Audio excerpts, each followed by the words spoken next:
E chegamos em Gênesis capítulo 17 da nossa leitura do livro de Gênesis no Antigo Testamento. Vamos orar?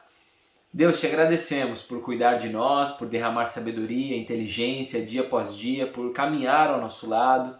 Obrigado. Pedimos nesse momento que o Senhor mais uma vez abra o nosso entendimento, derrame ainda mais sabedoria, mais entendimento, mais inteligência. Queremos entender o que está na Tua Palavra e aplicar na nossa vida dia após dia. Que Teu Espírito Santo nos ajude nesse processo. Em nome de Jesus. Amém. Gênesis capítulo 17, versículo 1. Quando Abrão estava com 99 anos de idade, o Senhor lhe apareceu e disse: Eu sou o Deus Todo-Poderoso. Ande segundo a minha vontade e seja íntegro. Estabelecerei a minha aliança entre mim e você e multiplicarei muitíssimo a sua descendência. Nesse momento, se eu fosse Abrão e Deus falasse para mim: Eu estabelecerei contigo a minha aliança, eu falei: Ixi, estabelecerá? Mas já não estabeleceu? E o Ismael que apareceu tempos atrás aí, e agora? Versículo 3. Abrão prostrou-se com o rosto em terra e Deus lhe disse: Da minha parte, esta é a minha aliança com você. Você será o pai de muitas nações. Versículo 5.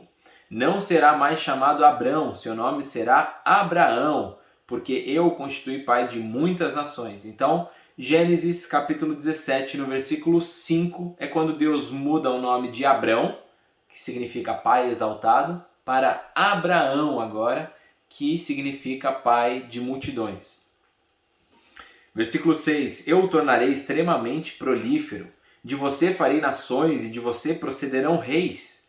Estabelecerei a minha aliança como aliança eterna entre mim e você e seus futuros descendentes, para ser o seu Deus e o Deus dos seus descendentes. Toda a terra de Canaã, onde agora você é estrangeiro, darei como propriedade perpétua a você e aos seus descendentes, e serei o Deus deles. De sua parte, disse Deus a Abraão, guarde a minha aliança, tanto você como seus futuros descendentes. Essa é a minha aliança com você e com seus descendentes, aliança que terá que ser guardada. Todos os do sexo masculino entre vocês serão circuncidados na carne. Então Deus está estabelecendo aqui uma marca física, uma marca externa, para que o povo vindo de Abraão agora fosse identificado como o povo de Deus. E essa marca externa seria a circuncisão, que nada mais é do que um corte na carne, no prepúcio, na pele, do órgão genital masculino. E a gente vai ver as instruções agora. Versículo 11. Terão que fazer essa marca que será o sinal da aliança entre mim e vocês. Da sua geração em diante, todo menino de 8 dias de idade, então o menino nasceu, passou 8 dias e era feita a circuncisão. Entre vocês terá que ser circuncidado, tanto os nascidos em sua casa, quanto os que forem comprados estrangeiros e os que não forem descendentes de vocês. Então veja que era uma aliança aberta, não era uma aliança exclusiva para aqueles que fossem nascidos na casa de Abraão ou da descendência de Abraão. Os agregados poderiam, aqueles que se identificassem, aqueles que entrassem para o povo ou entrassem para a descendência de Abraão como agregados de outros povos, também poderiam fazer parte da aliança se fossem circuncidados. Versículo 13. Sejam nascidos em sua casa, sejam comprados, terão que ser circuncidados. A minha aliança, marcada no corpo de vocês, será uma aliança perpétua. Qualquer do sexo masculino que for incircunciso, ou seja, que não tiver sido circuncidado, será eliminado do meio do seu povo. Quebrou a minha aliança. Disse também Deus a Abraão: De agora em diante, a sua mulher já não se chamará Sarai, seu nome será Sara. Gênesis capítulo 17, versículo 15 é quando Deus muda o nome de Sarai para Sara.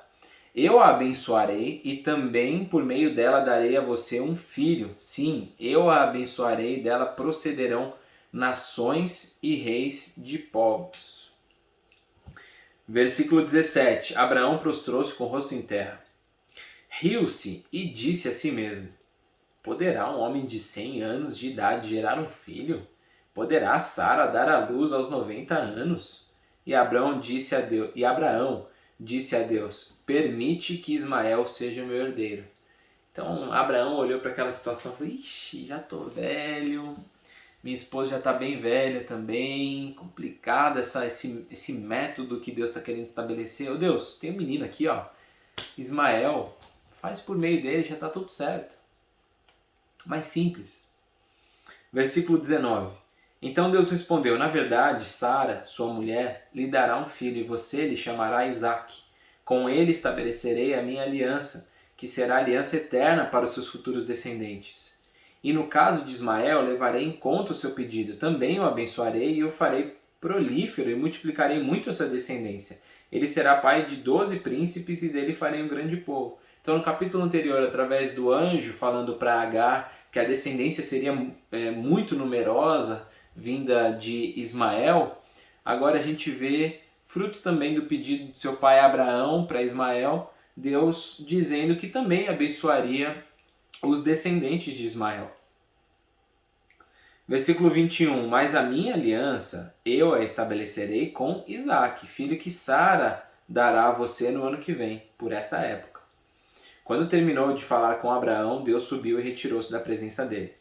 Naquele mesmo dia, Abraão tomou seu filho Ismael, todos os nascidos em sua casa e os que foram comprados, todos do sexo masculino de sua casa, e os circuncidou, como Deus lhe ordenara. Abraão tinha 99 anos quando foi circuncidado, e o seu filho Ismael tinha 13. Veja que Ismael, mesmo não sendo dessa linhagem da promessa, e a promessa aqui no capítulo 17, a gente vê que ela é exclusiva da linhagem de Isaque, ele também é circuncidado. E parte da promessa, parte das bênçãos da promessa também decaem dele, pelo que está escrito no versículo 20. Abraão, versículo 26, e o seu filho Ismael foram circuncidados naquele mesmo dia. E com Abraão foram circuncidados todos os de sua casa, tanto os nascidos em casa como os comprados de estrangeiros. E a reflexão que eu gostaria de trazer hoje é justamente sobre a atitude que Abraão teve diante daquilo que Deus falou que ia fazer.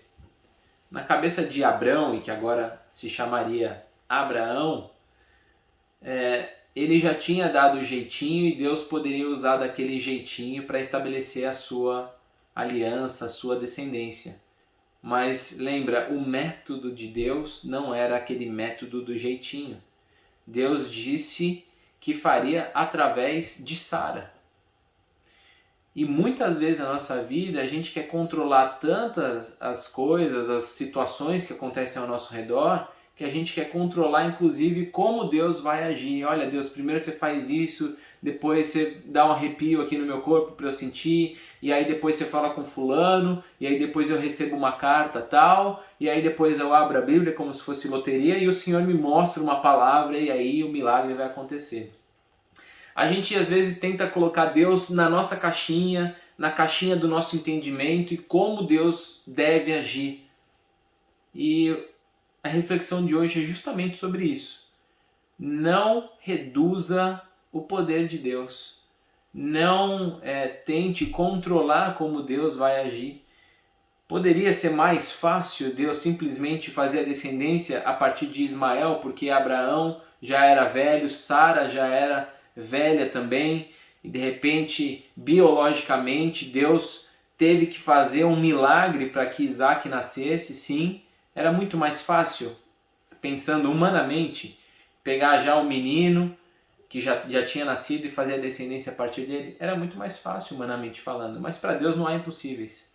Deus ele age da maneira como ele quiser e segundo os planos e propósitos soberanos em seu coração.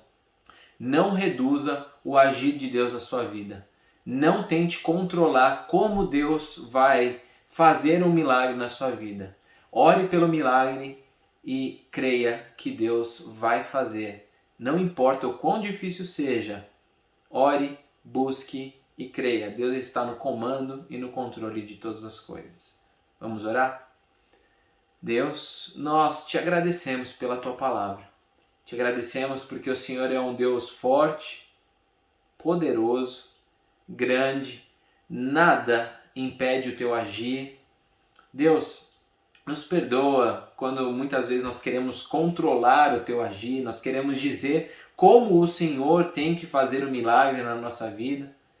Nos ajuda a ter mais fé, nos ajuda a crer, nos ajuda a viver a nossa vida, a agir e fazer tudo aquilo que está ao nosso alcance, de forma, é claro, a não comprometer os nossos valores, mas crendo que o Senhor está no controle de todas as coisas, o Senhor está no comando de tudo, e o Senhor tem os teus métodos, tem a sua maneira de agir. Nós queremos declarar que nós confiamos no Senhor. Em nome de Jesus, nos ajuda a enxergar esta verdade e a viver o nosso milagre. Todos aqueles, Deus, que estão acompanhando essa leitura, estão aguardando o milagre do Senhor, por mais difícil que seja, eu peço, Pai, que o Senhor realize esse milagre e que sirva de testemunho para muitas e muitas pessoas crerem também no Teu nome. Em nome de Jesus, amém. Deus te abençoe e conto com você amanhã, Gênesis capítulo 18.